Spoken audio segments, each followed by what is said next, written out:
Here at Common Unity, we strive for a time and a place where all our communities are connected, empowered and activated to enjoy Kai sovereignty so that everybody will eat, and it's all local in our own backyard.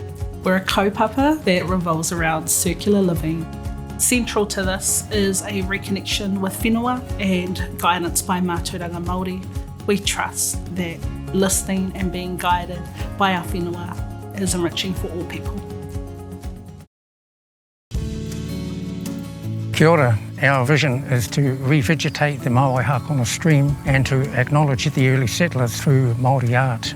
We have planted over 12,000 trees and we maintain the stream banks and the tracks. We have commissioned 6 carved pou and a fully carved Whareroa to remember the early settlers. We are kaitiaki. The community now enjoys a beautiful area. Birds and wildlife are flourishing and we are inspiring future conservationists.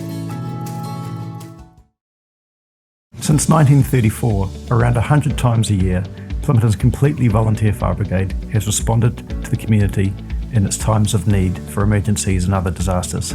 Now, our community, and even our station itself, is threatened by climate change, impacting us in unprecedented ways. We find ourselves arguably at Wellington's leading edge of climate vulnerability.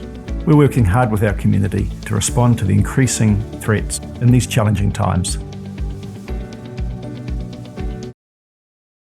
The Porirua Guardians Community Trust values and cares for this 1,000-acre farm reserve near Paikakariki. The Guardians restore native forests, streams and wetlands. We built tracks for active recreation and developed areas of peace and quiet. We want to restore this land and the environment for wildlife and the community for our grandchildren's grandchildren.